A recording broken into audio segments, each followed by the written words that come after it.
I thought that by earning, a lot of money, I could have a foundation and a financial security that would put my The price of love is what you tell me. Yes, I know he was my pimp and I was an escort, and yes, I know that for most people we are living in some sort of beyond good and evil bizarro world where normal morality and feelings don't apply.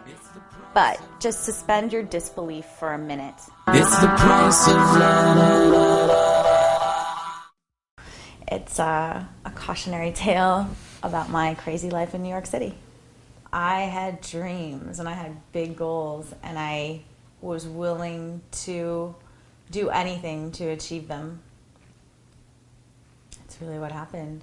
And so I studied theater, and then I went to New York, and I did well for a long time. I mean, I was doing a lot of off-Broadway theater. I performed at Juilliard. I did some independent films, and then my personal life started to fall apart. I was really big into the nightlife scene, and my relationship with my boyfriend was falling apart. It became abusive, and I wanted to make a big change, and I really wanted to propel my life forward, and I made what some people would view as the wrong choice. I decided to become an escort. Think of things when I was young, too much to see 'cause I was strong. Well, my life spiraled out of control, but I always sort of had this sense that I was still in control. It was only after looking back that I realized how there was so many variables out of my control. Also, I kind of exhausted myself with drugs. I exhausted my drug use. I lived Studio 54, my version.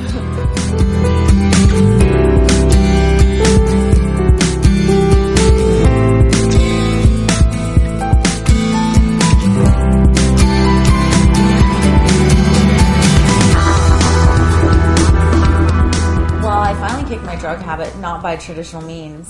I never went to rehab, although I probably should have been thrown in rehab a few times, but that didn't happen for me. And so I kicked drugs by being really stubborn still. That seems to be a constant in my life, that when I really need to get something done, it's sort of my stubborn streak that makes sure it happens. When I arrived at the hotel, Jason brought me into the lobby and told me to check out a girl working behind the desk. Don't stare, he said.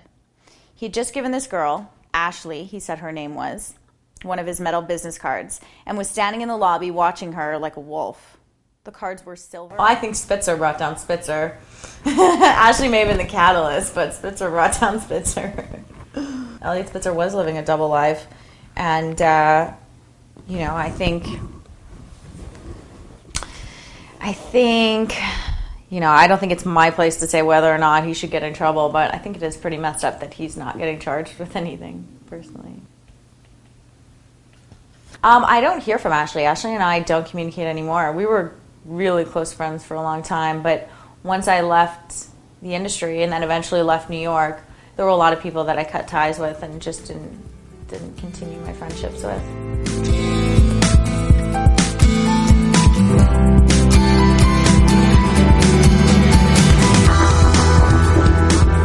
My worst nightmare would be to have some young teenage girl read this book and go, wow, I think I want to be an escort too.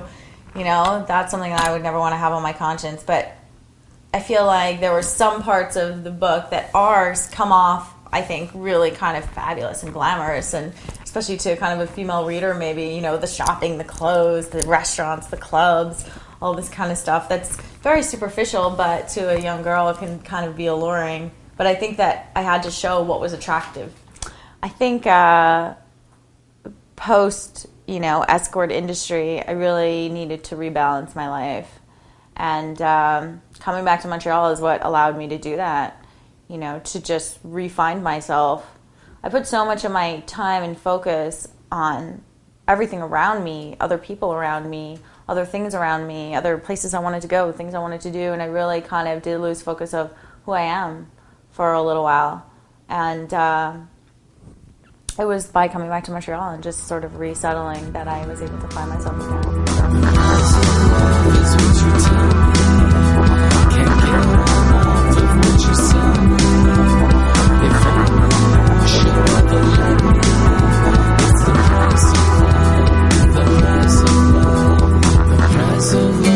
That's what you tell me. Can't get enough of what you say. Hi, my name is Natalie McLennan, and I am the author of Price, My Rise and Fall as Natalia, New York's #1 escort.